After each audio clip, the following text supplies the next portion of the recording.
கண்ணியத்திற்கும் மிகுந்த மரியாதைக்கும் உரிய பெரியோர்களே, பாசத்திற்குரிய மூமின்களே,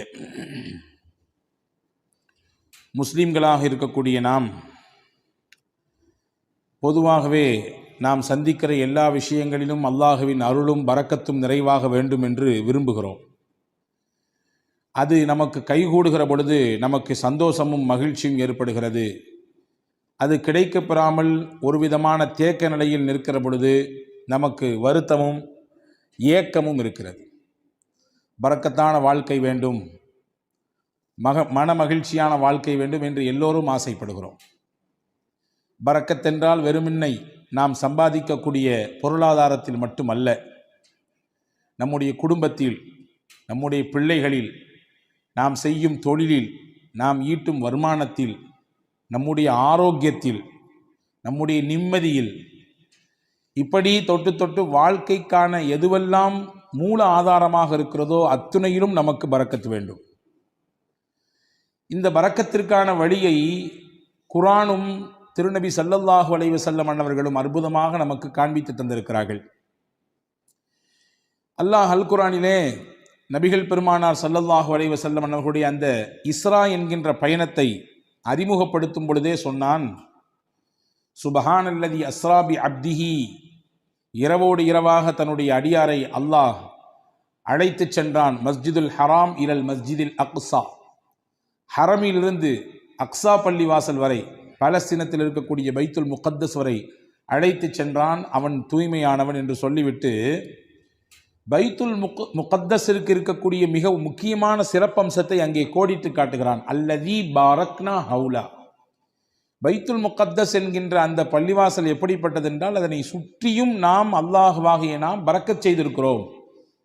பரக்கத் பொருந்திய மண் அது என்று அல்லாஹ் அடையாளப்படுத்தினான். பெருமானார் ஸல்லல்லாஹு அலைஹி வஸல்லம் அன்னவர்களுக்கு அருளப்பட்ட அல் குர்ஆன், இதிலே 114 அத்தியாயங்கள் இருக்கிறது. 6200 சொச்சம் வசனங்கள் இருக்கிறது. எல்லாமே அருள் பொருந்திய வசனங்கள் தான், அதிலே மாற்று கருத்து இல்லை. எல்லாருமே அல்லாஹுவோடு பேசுவதற்கான வழிதான், அதிலே மாற்று கருத்து இல்லை. அவனுடைய கலாம் தான் அது, அவனுடைய பேச்சு தான். ஆனாலும் சில குறிப்பிட்ட சூறாக்களுக்கு பெருமானார் ஸல்லல்லாஹு அலைஹி வஸல்லம் அதனுடைய மகத்துவத்தை, அதனுடைய முக்கியத்துவத்தை உம்மத்திற்கு சொல்லித்தர மறக்கவில்லை. அதிலே முக்கியமான சூரா, முதன்மையான சூரா, சூரா பக்ரா. பெருமானார் ஸல்லல்லாஹு அலைஹி வஸல்லம் அவர்கள் சொன்னார்கள், திருக்குர்ஆனிலேயே மிக நீளமான சூரா. அந்த சூறாவை பற்றி அறிமுகப்படுத்தும் பொழுது சொன்னார்கள், இக்ரஊ சூரத்தல் பக்ரா, நீங்கள் சூரா பக்ரா ஓதுங்கள், வீட்டிலே சூரா பக்ரா ஓதுங்கள். ஃபஇன்ன அஹ்தஹா பரக்கா, எந்த வீட்டில் சூரா பக்ரா ஓதப்படுமோ அந்த வீட்டுக்கு அல்லாஹ் பரக்கத்தை கொடுப்பான். அதை எடுத்துக்கொண்டவர், சூரா பக்ராவை ஓதக்கூடியவர் பரக்கத்தான பெருவாழ்வு வாழ்வார். வ தர்குஹா ஹஸ்ரா, அதை ஓதாமல் விட்டு விடுபவர் உள்ளபடியே அதனுடைய அருளும் அதனுடைய மகத்துவமும் தெரிந்ததற்கு பிறகும் அதை தொடாமல் இருக்கக்கூடியவர், அதற்கு ஓதுவதற்கான என்ன முயற்சியையும் எடுக்காமல் இருக்கக்கூடியவர் உள்ளபடியே கை செய்தத்திற்குரியவர் தான் என்று பெருமானார் ஸல்லல்லாஹு அலைஹி வஸல்லம் அடையாளப்படுத்தினார்கள். இப்போ சூரா பக்ரா ஓதுங்கன்னு சொல்லி விடலை, அதை ஓதுறதுனால பரக்கத் கிடைக்கும் என்று பெருமானார் ஸல்லல்லாஹு அலைஹி வஸல்லம் சொல்வதின் வழியாக பரக்கத் நம் வாழ்க்கைக்கு எவ்வளவு முக்கியமானது என்பதை சொல்லித் தருகிறார்கள். எனவே தான் மக்காவிலிருந்து மதீனாவுக்கு ரசூலுல்லாஹ் வருகிறார்கள். ஹிஜ்ரத் என்ற பயணத்தின் ஊடாக மக்காவில் ஏகதேசம் வாழ்வின் 80% கழிந்து போனது. மிச்சம் இருக்கக்கூடிய 20% அந்த வாழ்க்கையினுடைய காலகட்டம் மதீனாவிலே அல்லாஹ் ஏற்பாடு செய்திருந்தான். ஹிஜ்ரத் என்ற பயணத்தின் வழியாக மதீனாவுக்கு வந்தார்கள். வந்த உடனே ஒரு துவா செய்தார்கள். மதீனா மண்ணுக்கு வந்தவுடன் ஒரு துவா செய்தார்கள். என்ன துவா கேட்டிருப்பார்கள் நினைக்கிறோம்? இங்கே எங்களுக்கு வாழ்வதற்கான இடத்தை கொடு, எங்களுக்கான அரசியல் சூழலை சரியாக்கி கொடு, எதிரிகளின் அச்சத்தை குறைத்து கொடு என்றெல்லாம் கேட்டார்களா? என்ன கேட்டார்கள்? ஹதீஸிலே வருகிறது, அல்லாஹும்ம ஜஅல் பில் மதீனத்தி லிஃபை மா ஜஅல்த பில் மக்கா மினல் பரக்கா. யா அல்லாஹ், உன்னுடைய ஆலயம் பைத்துல்லா இருக்கக்கூடிய மக்காவிற்கு எந்த பரக்கத்தை நீ கொடுத்திருக்கிறாயோ அதில் 2 பங்கை எனக்கு மதீனாவிலே கொடு என்று கேட்டார்கள். அங்கே இருக்கக்கூடிய பரக்கத்தில் 2 பங்கு இந்த மதீனாவுக்கு வேண்டும். பரக்கத்தோடு வாழுகிற வாழ்க்கையை எங்களுக்கு இங்கே ஏற்படுத்தித்தான் மக்காவில் தருவதை விட கூடுதலாக கொடு என்று பெருமானார் ஸல்லல்லாஹு அலைஹி வஸல்லம் கேட்டிருப்பதாக நாம் ஹதீஸிலே பார்க்கிறோம். எனவேதான் ஒவ்வொரு நாளும் ஒவ்வொரு தொழுகையிலும் அல்லாஹ்விடத்திலே நாம் தெரிந்தோ தெரியாமலோ கேட்டுக்கொண்டே இருக்கிறோம் பரக்கத்தை. நாம் உணர்ந்திருக்கிறோமா? அத்தஹியாத்தினுடைய இருப்பிலே நாம் கேட்கிறோம் பரக்கத்தை. அல்லாஹும்ம பாரிக் அலா முஹம்மத் வ அலா ஆலி முஹம்மத் கமா பாரக்த அலா இப்ராஹிம். இறைவா, முகமது நபியின் மீதும் அவர்களுடைய குடும்பத்தினர் மீதும் நீ பரக்கச் செய்வாயாக, இப்ராஹிம் நபிக்கும் அவருடைய குடும்பத்திற்கும் எப்படி பரக்கச் செய்யதாயோ அதே போன்று என்று அல்லாஹ்விடத்திலே நபிகளை முன்வைத்து நாம் கேட்கிறோம். அவர்களுக்கு செய் என்றால் அதன் வழியாக எங்களுக்கும் கொடு என்று அர்த்தம். இப்ப பரக்கத் என்பது வாழ்க்கையிலே தவிர்க்க முடியாத ஒன்று. பரக்கத்தான வாழ்க்கையை தான் நாம் எல்லோருமே ஆசைப்படுகிறோம். அந்த பரக்கத் நம்முடைய வாழ்க்கையில், நம்முடைய நிம்மதியில், நம்முடைய ஆரோக்கியத்தில், நம்முடைய தொழிலில், நாம் கை வைக்கக்கூடிய காரியங்களில் நிறைவாக கிடைக்கப் பெறும் பட்சத்திலே மன நிறைவான ஒரு வாழ்க்கையை நாம் அனுபவிப்பதாக நாம் உணரலாம். அதை பெறுவதற்கான வழிகள் என்ன என்பதை குறித்துத்தான் நாம் இங்கே பார்க்க போகிறோம் இந்த ஜும்மாவினுடைய உரையின் ஊடாக. அனஸ் இப்னு மாலிக் ரலியல்லாஹு அன்ஹு சஹாபாக்கள் ரொம்ப முக்கியமான சஹாபி. நபிகள் ஸல்லல்லாஹு அலைஹி வஸல்லம் அவர்களோடு சிறு வயதிலேயே அந்த தொடர்பை ஏற்படுத்தி கொண்ட உன்னதமான தோழர்களிலே ஒருவர். ரசூல் ஸல்லல்லாஹு அலைஹி வஸல்லம் மதீனாவுக்குள்ள வரும்பொழுது எல்லாரும் கிஃப்ட் கொடுத்தாங்க ரசூலுல்லாஹ்க்கு. இந்த அம்மா அனஸ் ரலியல்லாஹுடைய தாயார், அவங்க பேர் உம்மு சுலைம் ரலியல்லாஹு தஆலா அன்ஹா. அந்த அம்மாட ரசூலுல்லாஹ் கொடுக்கறதுக்குன்னு பெருசா ஒன்றும் இல்லை. 10 வயசு ஃபுல்லா அனஸ் தான் இருந்தாங்க. அனஸ் ரலியல்லாஹு கையை பிடிச்சி கடகடன்னு எடுத்து கூட்டு போய் பெருமானா ஸல்லல்லாஹு அலைஹி வஸல்லம் கிட்ட ஒப்படைச்சிட்டு சொன்னாங்க, யா ரசூலுல்லாஹ் ஹாதிமுக அனஸ். எல்லாரும் கிஃப்ட் கொடுக்குறாங்க, என்கிட்ட கொடுக்கறதுக்கு இல்லை, என் புள்ள தான் இருக்காரு, இவரை கொடுத்துட்டேன் உங்களுக்கு. இவரை கொடுத்துட்டோம்னா என்ன பொருள்? இவர்தான் உங்களுக்கான ஊழியர், பணியாளர், நீங்கள் இடும் கட்டளையை செய்யக்கூடியவர். இவரை நீங்கள் வைத்து பயன்படுத்திக் கொள்ளுங்கள். உங்களுக்கு பல விதங்களிலே இவர் பயன்பாட்டை கொடுப்பார். உங்களுடைய காரியங்களிலே இவரை வைத்து நீங்கள் வேலை வாங்கி கொள்ளுங்கள் என்று சொல்லிட்டு சொன்னாங்க. என் பிள்ளைய கொடுத்துட்டு நான் உங்கள்ட்ட எதிர்பார்க்கிறது வேற ஒன்றும் இல்லை, அவருக்கு நீ துவா செய்யணும், நீங்க அவருக்காக வேண்டி துவா செய்ய வேண்டும். நான் கடந்த வார ஜும்மாவிலேயே சொன்னேன் இல்லையா, ஒருவர் துவா செய்யுங்கள் என்று சொல்லிவிட்டால் உடனடியாக நாம் என்ன செய்ய வேண்டும்? பாரக்கல்லா என்று துவா செய்து விட வேண்டும். பாரக்கல்லா என்று முதல் கட்டமாக துவா செய்து விட வேண்டும். அதற்கு பிறகு அவரை குறித்து ஞாபகம் வந்தால், அவர் எது குறித்து உண்டான துவாவை நம்மிடத்திலே முன்மொழிந்தார், எந்த சிக்கலுக்காக வேண்டி கேட்டிருக்காரு, எந்த பிரச்சனைக்காக வேண்டி கேட்டிருக்காரு என்று தனிப்பட்ட முறையில் நமக்கு நினைவு இருந்தால் அதை சொல்லி அல்லாஹ்விடத்திலே கேட்பது, இது மிக உயர்ந்த பண்புகளில் ஒன்று. அதனால் கிடைக்கக்கூடிய பலன் என்ன என்பதை கடந்த வார ஜும்மாவிலே நான் உங்களுக்கு ஞாபகப்படுத்தியிருக்கிறேன். இப்போ ஹஸரத் ரசூலுல்லாஹி ஸல்லல்லாஹு அலைஹி வஸல்லம் இடத்திலே உம்மு சுலைம் ரலியல்லாஹு தஆலா அன்ஹா தன்னுடைய பிள்ளையை ஒப்படைத்து விட்டு சொன்னார்கள், உதுஉ, இவருக்கு துவா செய்யுங்கள், அவ்வளவுதான், இவருக்கு நீங்கள் துவா செய்யுங்கள், அது மட்டும் போதும், வேற எதுவும் எனக்கு எதிர்பார்ப்பு இல்லை. உடனே ரசூலுல்லாஹ் துவா செஞ்சாங்க, அனஸ் ரலியல்லாஹு துவா செஞ்சாங்க. என்ன செஞ்சிருப்பாங்க? யா அல்லாஹ் நல்ல நீல ஆயிலை கொடு, அல்லது நிறைய இவருக்கு என்றெல்லாம் கேட்பதற்கு முன்னால் பெருமானார் செய்த துவா, அல்லாஹும்ம பாரிக் ஃபி உம்ரி, யா அல்லாஹ் இவர் ஆயிலே நீ பரக்கச் செய்வாயாக, நீண்ட ஆயிலை கொடுப்பாயாகன்னு கேட்கல, இவர் ஆயில்ல நீ பரக்கச் செய்வாயாக. அல்லாஹும்ம பாரிக் ஃபி அவுலாதி, இவருக்கு நீ கொடுக்கக்கூடிய குழந்தை செல்வங்களிலே பரக்கச் செய்வாயாக. அடுத்து சொன்னாங்க, அல்லாஹும்ம பாரிக் லஹு ஃபீமா அதைத லஹு, இவருக்கு நீ என்னெல்லாம் கொடுக்கணும்னு நினைச்சிருக்கியோ எல்லாத்தையும் பரக்கத் செஞ்சிரு.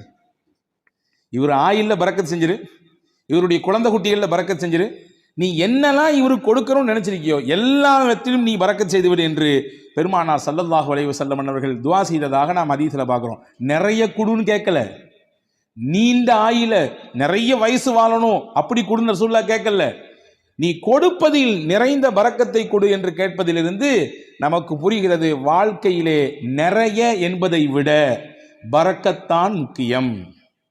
அதிகம் எண்ணிக்கை என்பதை விட குறைவாக இருந்தாலும் அதன் மூலம் கிடைக்கக்கூடிய பலன் பரக்கத்தாக இருக்க வேண்டும் என்பதுதான் முக்கியம் என்று நாம் இதிலிருந்து புரிந்து கொள்கிறோம்.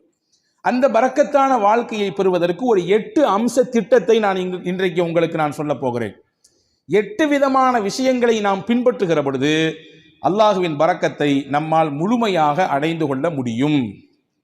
நம்பர் 1, முதலில் பரக்கத்தை பெறுவதற்கு நாம் என்ன முயற்சியை மேற்கொள்வது? 1, ரசூலுல்லாஹ் சொன்னாங்க, உங்களில் யார் வயசுல பெரியவங்களோ அவங்கள நீங்க மரியாதை கொடுப்பதிலிருந்து, உங்கள் காரியங்கள் அனைத்திலும் அவர்களை முன்னிலைப்படுத்துவதிலிருந்து அல்லாஹ் உங்களுக்கு பரக்கத்தை தருவான். வாப்பாக்கு வயசாயிடுச்சு, வீட்டில் மூத்தவங்க தான், இருந்தாலும் இந்த விஷயங்கள்லாம் அவங்களுக்கு அந்த அளவுக்கு பிடிபடாது. அதனால சொல்லிக்கலாம், எல்லாம் முடிஞ்சு கடைசியில சொல்லிக்கலாம் என்பதல்ல. ஒரு கட்டத்தில் அவரும் வாலிபம், குழந்தை பேரு, தொழில், வியாபாரம் என்று எல்லாவற்றையும் கடந்துதான் வந்திருக்கிறார். இப்பொழுது அவருக்கு வயதான நிலை, வயோதிகம், அதனாலே அவரை ஒதுக்கி வைக்குதல், தள்ளி வைக்குதல் என்பதெல்லாம் இல்லை. என்ன விஷயம் செய்தாலும் பெரியவர்களுக்கான முன்னுரிமையை, முன்னிலைப்படுத்துதலை, அவர்களுக்கான மரியாதையை நீங்கள் நிறைவாக செய்யுங்கள். இதன் ஊடாக அல்லாஹ் உங்களுக்கு பரக்கத்தை தருவான். எந்த வீட்டில் பெரியவர்களுக்கு மரியாதை இருக்கிறதோ அந்த வீட்டிலே பரக்கத் இருக்கிறது என்று பொருள்.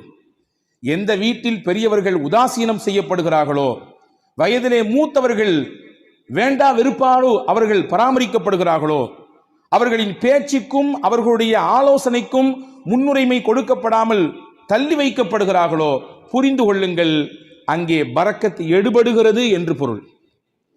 பெருமானா ஸல்லல்லாஹு அலைஹி வஸல்லம் அவர்களுக்கு ஒரு நாள் ஒரு அன்பளிப்பு வந்தது. ஒரு கிண்ணம் நிறைய பால். ரசூலுல்லாஹ் பொதுவாகவே தனக்கு கிஃப்ட் வந்துச்சுன்னா தான் பயன்படுத்துவாங்க. சில நேரங்களில் பக்கத்தில் இருக்கிறவங்களுக்கு கொடுத்து அதை பயன்படுத்த துவங்குவாங்க. அன்னைக்கு பால் வந்திருக்கு. தபரானி ஷரீஃபில் இந்த ஹதீஸ் வருகிறது. ரசூலுல்லாஹ் உட்கார்ந்துருக்காங்க. அந்த சைடில் பார்த்தீங்கன்னா சையதுனா அபூபக்கர் ரலியல்லாஹு அன்ஹு, சையதுனா உமர் ரலியல்லாஹு அன்ஹு, மூத்த சஹாபாக்கள், இஸ்லாத்தில் மிகப்பெரிய பங்களிப்பு ஆற்றியவர்கள், நபியோடு தங்கள் வாழ்க்கை முழுவதையும் அர்ப்பணித்த ஒரு உன்னதமான சஹாபாக்கள் 2 பேர் இருக்கிறாங்க. மதீனாவில் நடந்த நிகழ்ச்சி இது. இந்த பால் கிண்ணம் வந்த உடனே ஸல்லல்லாஹு அலைஹி வஸல்லம் இந்த பக்கத்தில் இருந்த சையதுனா அபூ உபைதா ரலியல்லாஹு அன்ஹு என்ற ஒரு சஹாபி, அவங்க கையில் கொடுத்தாங்க. குடிங்க அபூ உபைதான்னு சொன்னாங்க.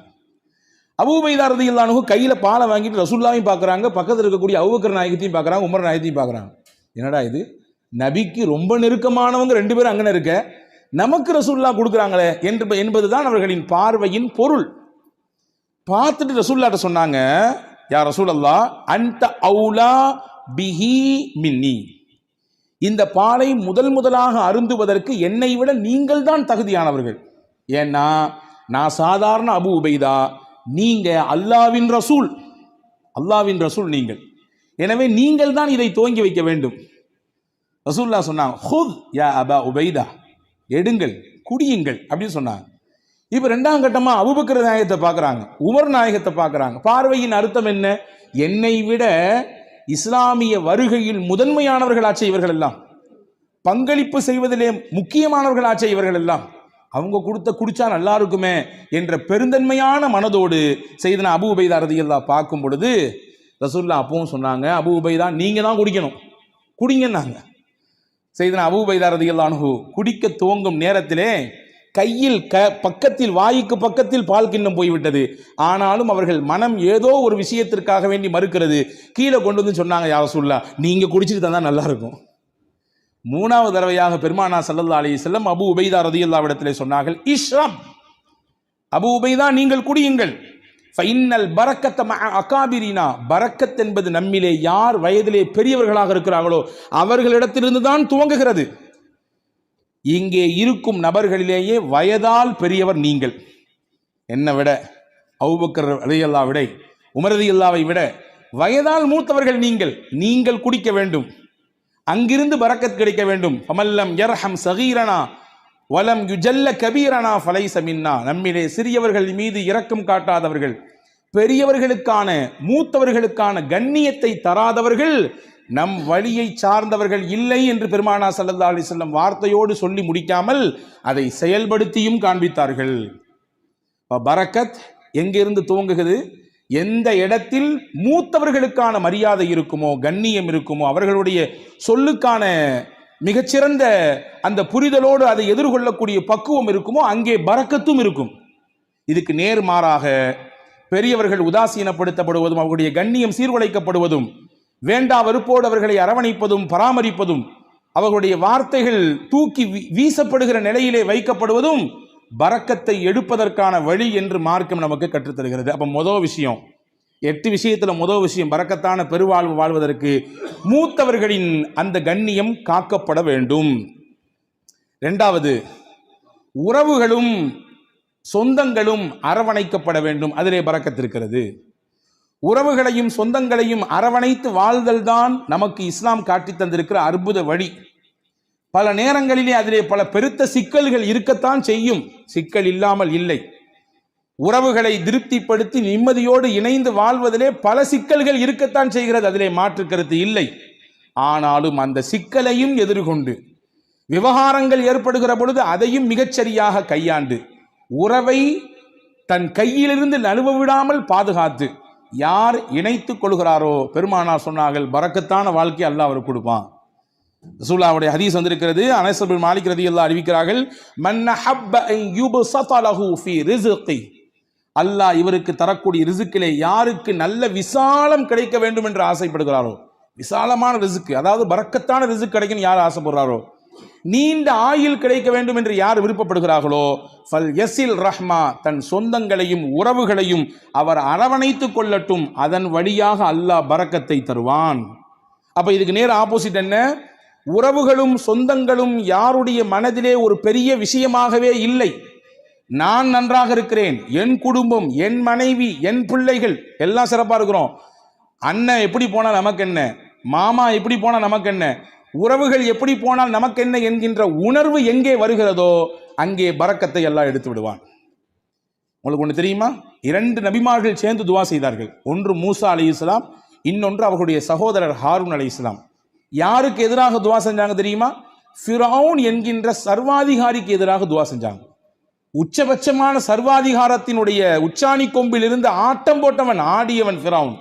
அவனுக்கு எதிராக அந்த 2 நபிமார்களும் துவா செய்கிறாங்க. அந்த 2 நபியில ஒன்று ரசூல், மூசா அலைஹிஸ்ஸலாம் ரசூலும் கட்டப்பட்டவங்க, உலுல் அஸ்முல கட்டப்பட்டவங்க. 5 நபர்கள் உல் அஸ்மு, அதாவது உறுதிமிக்க மனம் மிக்கவர்கள் என்று குர்ஆன் சொல்கிறது 5 நபிமார்களே. அந்த 5 நபிமார்கள் ஒன்று செய்தனா மூசா அலைஹிஸ்ஸலாம். ரசூல் அல்லாஹுவோடு நேரடியாக பேசுவதற்குரிய வாய்ப்பை பெற்றவர்கள் செய்தனா மூசா அலைஹிஸ்ஸலாம். தனிச்சிறப்பு போய்கிட்டே இருக்கிறது. மூசா அலைஹிஸ்ஸலாம் பற்றி தனியா ஒரு ஜும்மா பேசணும், அவ்வளவு இருக்குது செய்தி. அந்த மூசா நபியும் ஹாரூன் அலைஹிஸ்ஸலாமும் துவா செய்கிறாங்க ஃபிரௌன் என்ற கொடியவனுக்கு, சர்வாதிகாரிக்கு எதிராக. ஆனால் அவர்கள் செய்த துவா 40 வருஷத்துக்கு பிறகுதான் பதிலே கொடுக்கப்பட்டது. துவா செஞ்சு முடிச்சு 40 வருஷத்துக்கு பின்னாடி தான் ஃபிரௌனுக்கு அழிவு வந்தது. ஃபிரௌன் நைலிலே மூழ்கினான். ஏன் இந்த 40 ஆண்டு கால தாமதம்? நமக்கு இயல்பாக கேள்வி எழும். ஒரு நபி கேட்கிற துவா, நீங்களோ நானோ கேட்கிற துவாவே நாளைக்கு உடனடியாக கபூலாக வேண்டும் என்று நினைக்கும் பொழுது, அல்லாஹுவின் உயர்ந்த நெருக்கத்தை பட்ட 2 நபிமார்கள் கேட்கிற துவாவை 40 ஆண்டு காலம் தள்ளி போட்டான் அல்லாஹ். அதிலே பல காரணங்கள் இருக்கிறது. அதிலே முக்கியமான ஒரு காரணம் என்ன தெரியுமா? ஃபிரௌனிடத்திலே ஒரு நல்ல பண்பு இருந்ததாம், தன் உறவுகளை அவன் எப்பொழுதுமே சேர்த்து வைத்துக் கொள்வான், அவர்களுக்கானதை கொடுத்து கொண்டே இருப்பான், அவர்களை பராமரித்துக் கொண்டே இருப்பான். அல்லாஹ் நினைத்தான், இந்த பண்பில் இருந்தாவது அவனுக்கு ஏதாவது ஒரு சில நிமிடமாவது அவன் கொஞ்சம் ஒதுங்கி நம்மின் பக்கம் வரமாட்டானா என்று அல்லாஹ் எண்ணினான். எனவே அந்த வேதனையை கொஞ்சம் தள்ளி போட்டு கொண்டே இருந்தான். தள்ளி போட்டு 40 வருடங்களுக்கு பிறகுதான் இனிமேலும் இவன் திருந்துவதற்கு வாய்ப்பே இல்லை என்ற பொழுது அந்த நபிமார்களின் துவாவை ஏற்றுக்கொண்டு அவனுக்கு அழிவை கொடுத்தான். அப்போ இஸ்லாத்தின் மிகப்பெரிய விரோதியாக, அல்லாஹ்விற்கே சவால் விழுகிற இடத்திலே, உனக்கு நிகரானவன் நான் என்று சொல்லும் இடத்தில் இருந்த ஃபிரௌனுக்கே வேதனை தள்ளி போடப்பட்டது. எதன் காரணமாக? உறவை அவன் சேர்த்து கொண்டான், உறவை அவன் பிரியவில்லை, உறவுக்கானதை மிகச்சரியாக கொடுத்தான் என்ற ஒரு காரணத்திற்காக. அப்படி என்றால் அல்லாஹ்வுக்கு விரோதிலாம் நம்ம கிடையாது, அல்லாஹ்வுக்கு நேர் நிகராக நின்று சமமாக சண்டை போடுபவர்கள் கிடையாது நாம். அப்ப நம்மிடத்திலே இந்த உறவு பேணுதல் இருக்கும் பட்சத்திலே அல்லாஹ் பரக்கத்தான வாழ்வை அதன் வழியாக கொடுத்து விடுவான் என்பதை நாம் இங்கே கவனத்தில் கொள்ள வேண்டும். இது 2வது விஷயம். 3வது விஷயம் என்ன? யா அல்லாஹ் எனக்கு பரக்கத்தான வாழ்க்கையை கொடு என்று துவா செய்ய வேண்டும். துவா என்பது முக்கியமானது. அதை கொடு, இதை கொடு என்று, அவ்வளவு கொடு, இவ்வளவு கொடு என்பதை விட, யா அல்லாஹ் நீ எதை கொடுத்தாலும் பரக்கத்தாக கொடு, இப்படி கேட்டு பழக வேண்டும். இவ்வளவு அளவு வேண்டும், இவ்வளவு கனம் வேண்டும், இவ்வளவு எண்ணிக்கை வேண்டும் என்றெல்லாம் கேட்பதை விட, இறைவா எனக்கானது நீ முடிவு செய்யப்பட்டதை தான் தருகிறாய், தருவதிலே பரக்கத் செய், பரக்கத்தானதை கொடு என்று கேட்க வேண்டும். அந்த துவாவை நமக்கு பெருமானார் ஸல்லல்லாஹு அலைஹி வஸல்லம் கற்றுத் தருகிறார்கள். அது அற்புதமான வரலாற்று செய்தி ஒன்று இருக்கிறது. உம்மு சுலைம் ரலியல்லாஹு தஆலா அன்ஹா, அபூ தல்ஹா ரலியல்லாஹு தஆலா அன்ஹு, இவர்கள் இருவரும் தம்பதிகள், கணவன் மனைவி. வெளியூருக்கு போன அபூ தல்ஹா வீடு திரும்பும் நேரத்திலே இவருக்கு பிறந்த பிள்ளை இறந்து போனது நீண்ட பெரிய சம்பவம், சுருக்கமாக சொல்கிறேன். ஆனால் கணவன் வந்தவுடன் இந்த துக்க செய்தியை தன் மனைவி தன் கணவரிடத்திலே சொல்லாமல் அந்த கணவனை திருப்திப்படுத்தினாள், நல்ல உணவு கொடுத்தால், சமைத்து கொடுத்தால், நன்றாக அவருக்கு பரிமாறினாள். இரவிலே அந்த கணவனின் திருப்தியோடு அவரை மிக சந்தோஷப்படுத்தினார் அந்த பெண்மணி. மகிழ்ச்சியாக அவர்களுக்கு அந்த இரவு தாம்பத்தியத்திலே கழிந்தது.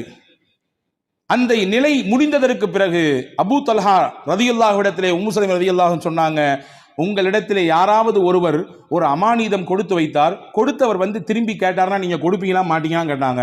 அபூ தல்ஹா சொன்னார், எப்படி கொடுக்காம இருக்க முடியும், கொடுத்தவர் கேட்டா திருப்பி கொடுக்கத்தானே செய்யணும். அவங்க சொன்னாங்க, அல்லாஹ் நமக்கு பிள்ளையை கொடுத்தான், அவனே எடுத்துக்கிட்டான். என்ன நிலை! இப்படி நான் வந்த உடனே இந்த செய்தியை சொல்லாம இப்படி நான் இப்பொழுது நான் அசுத்தமாக இருக்கும் நிலையில் இப்படி சொல்றியே, நாளை கால் நபி இடத்திலே நான் போவேன், இந்த செய்தியை சொல்லுவேன், என்ன ஏதென்று கேட்பேன் என்று ஹஸரத் அபூ தல்ஹா ரலியல்லாஹு அன்ஹு சொன்ன பொழுது மறுநாள் காலை விடிந்தது, நபி இடத்திலே போனார்கள், செய்தியை சொன்னார்கள். ரசூலுல்லாஹ் அங்கே ஒரு அழகான துவாவை செய்தார்கள்.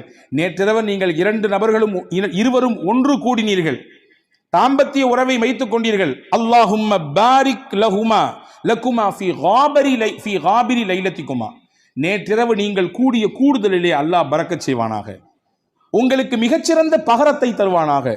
எந்த பொறுமையோடும் எந்த அல்லாஹ்வின் நம்பிக்கையோடும் உங்கள் மனைவி அப்படியான ஒரு நிலையை மேற்கொண்டார்களோ அதற்கு பகரமாக அல்லாஹ் உங்களுக்கு பரக்கத் செய்வான், சிறந்த சந்ததியை தருவான் என்று துவா செய்தார்கள். வரலாற்றிலே வருகிறது, அங்கே இருந்து பிறந்த பிள்ளை வாழ்வாங்கு வாழ்ந்தார்கள், செழிப்பாக வாழ்ந்தார்கள். கல்வி, பொருளாதாரம், வாழ்க்கையின் மேல்தட்டில் இருக்கும் விதத்திலே, எல்லோரும் பார்த்து போற்றும் விதத்திலே அந்த பிள்ளைகளின் வாழ்க்கை எல்லாம் இருந்தது. இதற்கு மூல முக்கிய காரணம் நாயகத்தினுடைய துவா. இப்போ துவா செய்யணும், யா அல்லாஹ் நீ கொடுப்பதிலே எங்களுக்கு பரக்கத் செய்வாயாக, என்ன கொடுத்தாலும் பரக்கத்தாக கொடுப்பாயாக என்று துவா செய்ய வேண்டும். இது பரக்கத்தான வாழ்க்கைக்கான மூணாவது அம்சம். நாலாவது அம்சம் என்ன? நம்மிடத்தில் எது இருக்கிறதோ அதை பகிர்ந்து கொள்ள வேண்டும். பகிர்தலிலே பரக்கத் இருக்கிறது. தனக்கும் மட்டும்தான் தன் குடும்பத்துக்கு மட்டும்தான் என்கின்ற குறுகிய மனப்பான்மையிலிருந்து வெளியே வர வேண்டும். எது இருந்தாலும் அதை பகிர்கிற அந்த பக்குவம் எந்த நபரிடத்திலே வருகிறதோ அல்லாஹ் தானாக பரக்கத்தை தருவான். ரசூலுல்லாஹி ஸல்லல்லாஹு அலைஹி வஸல்லம் உடைய ஹதீஸ் வந்திருக்கிறது, தஆமுல் வாஹிதி யக்ஃபிஸ் இஸ்னைன் வ தஆமுல் இஸ்னைனி யக்ஃபில் அர்பஆ. இரண்டு நபருக்கான உணவு தான், ஆனா 3 பேர் வந்துட்டாங்க. ஐயோ 2 பேர் தானே சாப்பாடு இருக்குது, 3வது நபர் வந்துட்டாரே என்று யோசிக்க வேண்டாம், விரிச்சு வைங்க, அவரையும் சேர்த்துங்க. அல்லாஹ்வின் ரசூல் சொன்னாங்க, 2 பேருக்கான உணவாக இருந்தாலும் நீங்கள் பகிர வேண்டும் என்ற சிந்தனைக்கு வந்துவிட்டால் அதை 3 போதுமானதாக அல்லாஹ் ஆக்கி விடுவான். 3 பேருக்கான உணவு தான், ஆனா 5 பேர் இருக்கிறாங்க, 2 பேரை தள்ளி விடாதீங்க, இது பத்தாது, நமக்கே பத்தாது, யானை பசிக்கு சோள புரியா அப்படின்னு கேட்ட மாதிரிலாம் நம்ம கதை பேச வேண்டாம், சேர்த்திக்குங்க. ரசூல் சொன்னாங்க 3 நபருக்கான உணவு தான், நீங்கள் சேர்த்து ஷேர் செய்யும் பொழுது, அதிலே பகிர வேண்டும் என்ற எண்ணம் வரும் பொழுது அதிலே அல்லாஹ் 5 நபருக்கான பரக்கத்தை செய்து விடுவான். இது வாழ்க்கையிலே யாரெல்லாம் இந்த ஷேரிங்ல இருக்கிறாங்களோ அவங்க எல்லாம் கண்கூடாக பார்க்க முடியும், கண்கூடாக பார்க்க முடியும். ரசூலுல்லாவுக்கு ரொம்ப பிடித்த குடும்பம் ஒரு குடும்பம் இருந்தது, அல் அஷ்அரி. ரொம்ப பிடிக்கும் அவங்கள ரசூலுல்லாவுக்கு. எந்த அளவுக்குன்னா அவங்க என் குடும்பம் ரசூலுல்லாஹ் சொன்னாங்க, என் குடும்பம் அவங்க, என்னிலிருந்தும் அவர்களிலிருந்தும் நான் என்று சொன்னார்கள். சஹாபாக்கள் ஒன்றும் புரியும், ஏன் இந்த குடும்பத்தை மட்டும் ரசூலுல்லாஹ்வுக்கு ரொம்ப பிடிக்குது? விவரத்தை கேட்டு போனா ரசூலுல்லாஹ் சஹாபாக்கள்கிட்ட சொன்னாங்க, அவங்கள்ட்ட ஒரு சிறந்த பண்பு இருக்குது, தாங்கள்கிட்ட எல்லாரும் ஒரு பயணத்தில் போனானா எல்லாரும் தனித்தனியாக சாப்பாடு கொண்டு வருவாங்க, யாராவது 1-2 பேருடைய சாப்பாடு சீக்கிரமாக தீர்ந்து போயிடும். நீண்ட தூர பயணம் என்பதினாலே அவர்களை அப்படியே கழட்டி விட்டுற மாட்டாங்க. நீங்க கொண்டு வந்து காலியாக போச்சா, அப்படித்தான் போச்சு, இப்போ இன்னும் ரொம்ப தூரம் இருக்குது, இன்னும் 500 கிலோமீட்டர் போனோம், அப்படித்தான் என்று விட்டு விட மாட்டார்கள். சாப்பாடு இல்லாதவர்களையும் சேர்த்து ஒரே இடத்தில் உட்கார வைத்து ஒரு பெரிய துணியை எடுத்து கொண்டு வந்த மொத்த சாப்பாடையும் அதிலே கொட்டி கலந்து இருப்பவர்களுக்கெல்லாம் பகிர்ந்து கொடுப்பார்கள். இந்த பகிர்தல் என் பண்பு, என்னுடைய குணம், அது அவங்கள்ட்ட இருக்கிறதுனால அவங்க எங்க குடும்பம் நாங்கள் ரசூல் ஸல்லல்லாஹு அலைஹி வஸல்லம். பகிர்தல் இது பரக்கத்திற்கான பெரிய வழி. நம்மில எது இருக்கிறதோ அதை பகிர்ந்து கொள்வது. குடிப்பதற்கு இவ்வளவுதான் நீர், அதை பகிர்ந்து கொள்வது. உணவு இவ்வளவுதான் இந்த இடத்திற்கான விஷயம், பகிர்ந்து கொள்வது. எனக்கு மட்டும் வேணும், என் குடும்பத்துக்கு மட்டும் வேணும் என்று முன் தயாரிப்பு செய்து முன்னால் எடுத்து வைப்பதை விட இருப்பதை கொண்டு பகிர்வதனால் அல்லாஹ் பரக்கத்தை தருவான். இது 4வது வழி. 5வது பரக்கத்துக்கான முக்கியமான வழி, இன்னைக்கு நம்மள பல பேர் மறந்துவிட்ட விஷயம், சாப்பிடும் பொழுது எல்லாரும் சேர்ந்து உட்கார்ந்து சாப்பிடுங்க நாங்கள் சொல்லலாம். எல்லாரும் சேர்ந்து உட்கார்ந்து சாப்பிடுங்க, தனித்தனியா சாப்பிடாதீங்க. ஆனா இன்னைக்கு காலப்போக்கில் வேக உலகத்தில் இருக்கிறோம் நாம், அதனாலே பல விஷயங்களை இழந்து விட்டோம். ஆனால் நம் முன்னோர்கள், நம்முடைய தாய் தகப்பன், நம் தாதி எல்லாம் நம்முடைய வீடுகளிலே சேர்ந்து தான் உட்கார்ந்து சாப்பிடுகிற வழக்கத்தை சொல்லி தந்திருக்கிறார்கள். இன்னைக்கு வரையே சில ஊர்களிலே கலன் சாப்பாடு என்று ஒன்று இருக்கிறது. ஒரே பிளேட்ல உட்கார்ந்து மொத்தமா சாப்பிடுறது, ஒரே பிளேட்ல உட்கார்ந்து 4 பேர் 5 பேர், இதுவெல்லாம் நிகழ்ச்சிகளுக்கு என்பதை தாண்டி சாதாரணமாக இயல்பாக அன்றாட சாப்பாடு அப்படி சாப்பிடுகிற பழக்கம் இன்னைக்கும் சில ஊர்களிலே இருக்கிறது. ஆனா கால ஓட்டத்தில் அதெல்லாம் நம்ம விட்டுட்டோம். ஒரே வீட்டில் இருக்கிறோம், 5 பேர் தான் இருக்கிறோம், 5 பேரும் 5 டயத்தில் சாப்பிட்றோம். சஹாபாக்கள் வந்து ரசூலுல்லாஹ்ட்ட ஒரு நாள் சொன்னாங்க, யா ரசூலல்லாஹ் இன்னா நாக்குலு வலா நஷ்பஉ, நிறைய சாப்பிட்றோம், வயிறே நிறைய மாட்டேங்குது, என்ன செய்யறதுன்னு கேட்டாங்க. சஹாபாக்கள் ரசூலுல்லாஹ் கேட்டாங்க, அன்தும் தாக்குலூன ததஃபர்ரகூன், எல்லாருமே தனித்தனியா சாப்பிட்ற மாதிரி தெரியுது, ஆமாவான்னு கேட்டாங்க. எல்லாரும் வீட்டில் சேர்ந்து சாப்பிட்றீங்களா, தனித்தனியா சாப்பிட்றீங்களா? இல்லை, தனித்தனியா சாப்பிட்றோம். ரசூல் சொன்னாங்க, இஜ்மஉ அலா துஆமிக்கும் வதுகுரு ஸ்மல்லாஹி அலைஹி யுபாரக லக்கும் ஃபீஹா. 2 விஷயத்தை செய்யுங்க சாப்பிடும் பொழுது. எல்லாரும் சேர்ந்து சாப்பிடுங்க, முடிந்த அளவுக்கு சேர்ந்து சாப்பிடுங்கள். சேர்ந்து சாப்பிடுவதற்கு ஒரு நாளில் ஒரு வக்து தான் முடியும், இந்த நேரத்தில் மட்டும்தான் எங்களால் சேர்ந்து சாப்பிட இயலும். காலை அல்லது இரவு அல்லது மதியம், அந்த ஒரு நேரத்தில் எல்லாரும் சேர்ந்து உட்காருங்கள். குடும்பத்தோடு சேர்ந்து உட்கார்ந்துட்டு சாப்பிட்றதுக்கு முன்னாடி பிஸ்மில்லா என்று சொல்லுங்கள். நீங்க கைதொட்டு கேளுங்க, நானும் என் நெஞ்சத்துல கைதொட்டு கேட்கிறேன். அன்பர்களே, எத்தனை குடும்பத்திலே எல்லாரும் சேர்ந்து உட்கார்ந்து பிஸ்மில்லாஹிர் ரஹ்மானிர் ரஹீம் என்று சத்தம் போட்டு சொல்லி நாம் அந்த சாப்பாட்டிலே கையெடுத்து வைக்கிறோம். மலேசியா போன்ற பெருநகரங்களிலே அல்லாஹ் பரக்கத்தை கொட்டுகிறான், அது தனிப்பட்ட விஷயம். நான் அங்கே இருக்கக்கூடிய ஒரு சிறப்பு அம்சத்தை சொல்லுகிறேன். சாப்பிடும் பொழுது குடும்பத்தில் உட்கார்ந்து விட்டால் உடனடியாக யாரும் உணவிலே கை வைக்க மாட்டார்கள். எல்லாரும் உட்காரணும். உட்கார்ந்த உடனே அந்த வீட்டில் இருக்கக்கூடிய பெரியவர் சொல்லுவாரு, பிஸ்மில்லாஹிர் ரஹ்மானிர் ரஹீம் ஆரம்பிங்கம்பாரு. அதுக்கு பின்னால் தான் சாப்பிடவே துவங்குவார்கள். எனக்கு என்னவோ தெரியவில்லை, அந்த வார்த்தையை அவர்கள் முழுவதுமாக பின்பற்றுவதானோ என்னவோ, அல்லாஹ் பரக்கத்தை கொட்டென்று கொட்டுகிறார், பல ரூம்கள்ல தர்றான்.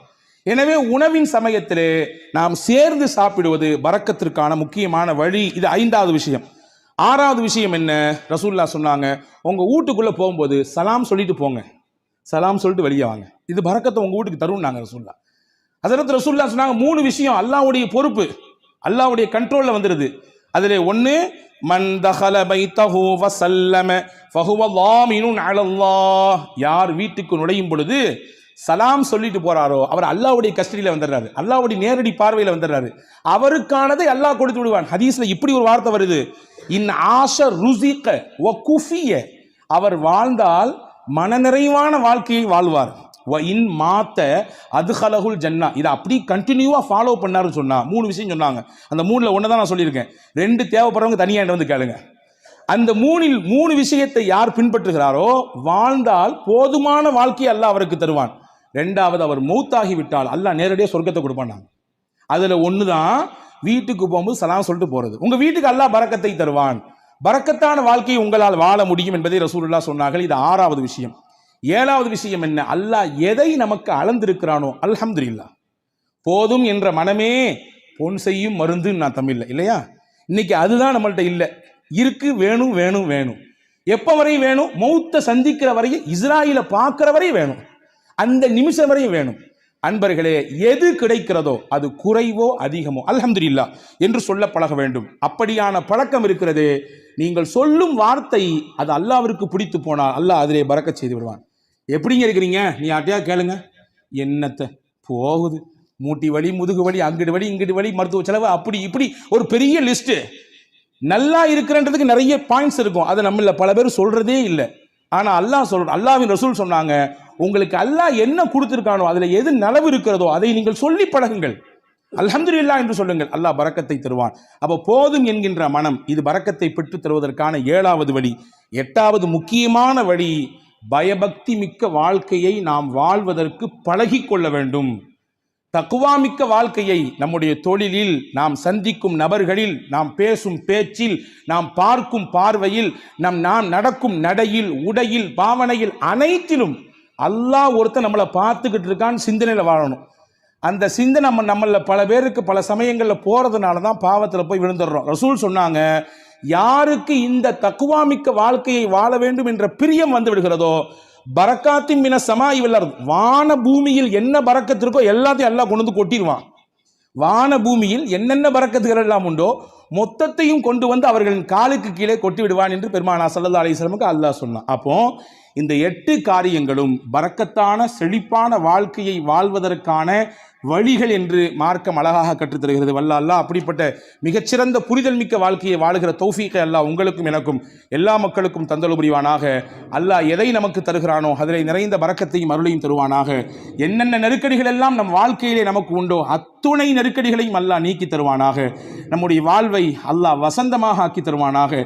இருக்கக்கூடிய கஷ்டங்களை எதிர்கொள்ளக்கூடிய ஆற்றலை தந்து அதை மிக சீக்கிரமாக நம்மிடத்திலிருந்து வெளியாக்குவானாக என்ற உயர்ந்த துஆவோடு விடைபெறுகிறேன். வாஹிர் தாவானா அல்ஹம்துலில்லாஹி ரப்பில் ஆலமீன். அஸ்ஸலாமு அலைக்கும் வரஹ்மத்துல்லாஹி வபரகாத்துஹு.